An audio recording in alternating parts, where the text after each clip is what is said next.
Picture yourself standing at the edge of a snow-laden Alpine ridge, where the wind howls through ancient passes and, well, temperatures plummet to bone-cracking cold.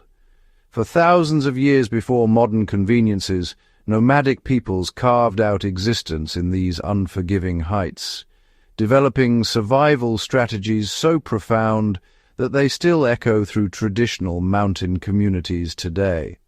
These weren't mere wanderers.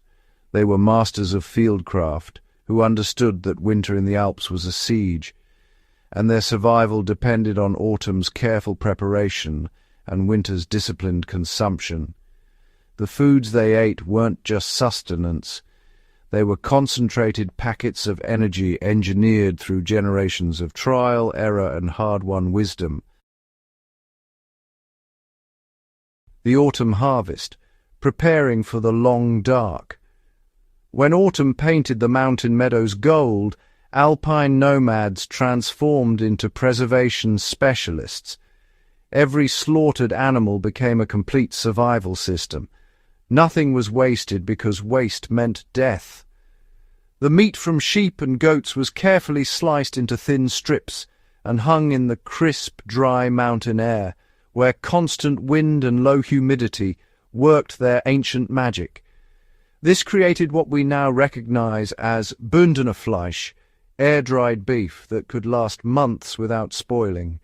The fat, rendered down in copper pots over smoky fires, became liquid gold. It wasn't just cooking fuel, it was a preservative that sealed other foods against decay, a medicine for chapped skin and frostbite, and a concentrated energy source that could keep a body warm through the coldest nights. The smoke from these fires served double duty, infusing sausages with preservative compounds while filling stone huts with a warmth that fought back against encroaching winter darkness. The winter larder, survival through strategic eating. When snow buried the mountain passes and isolated communities for months, the carefully preserved larder became the difference between life and death. Cheese wheels, aged in cool cellars, provided protein and fat in a form that improved with time rather than degrading. These weren't the soft cheeses of summer, but hard, dense rounds that could be shaved with a knife and eaten alongside dried fruit bread. The nomads understood caloric density instinctively. They knew that a handful of rendered fat mixed with dried meat provided more sustained energy than a bowlful of grain. This knowledge led to the creation of pemmican-style survival foods where dried meat was pounded into powder, mixed with melted fat, and sometimes studded with dried berries. A small pouch of this mixture could fuel a day's journey through deep snow, and it never froze solid, remaining edible even in the harshest conditions. Buckwheat became the grain of choice because it thrived in short growing seasons and poor soil. Ground into flour, it created dense, satisfying flatbreads that provided complex carbohydrates to balance the heavy protein and fat diet. Mixed with water and heated over carefully maintained fires, it became porridge that warmed from the inside out. Root vegetables, the ancestors of modern potatoes, along with carrots and parsnips, were stored in underground pits, where the earth's insulation kept them just above freezing. These were rationed carefully, often saved for late winter when other stores ran low, and the body craved the vitamins and minerals that only fresh foods could provide. The most remarkable survival strategy wasn't about food alone. It was about heat conservation and community resilience.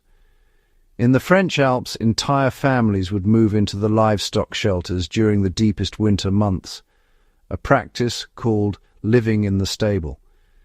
The animal's body heat transformed these spaces into survivable environments, and the constant presence of livestock meant fresh milk could occasionally supplement the preserved diet. This wasn't desperation, it was brilliant thermal management born from centuries of observation. The nomads learned to slow their metabolism, to move deliberately and conserve energy, to sleep longer and work smarter. They understood that survival wasn't about fighting winter, but about flowing with it, becoming part of the mountain's rhythm rather than struggling against it. These alpine nomads mastered what we in the modern preparedness community are only beginning to relearn. That true survival isn't about gear or gadgets, but about understanding natural systems and working within them. Their methods of food preservation, their strategic approach to nutrition, and their communal survival strategies offer timeless lessons for anyone interested in self-reliance and bushcraft. In our climate-controlled world, we've forgotten what they knew in their bone, that preparation during abundance determines survival during scarcity, and that the most valuable survival skill is the wisdom to learn from those who came before. If this journey into ancient mountain survival has sparked your curiosity, subscribe to Fieldcraft Chronicles and hit that notification bell.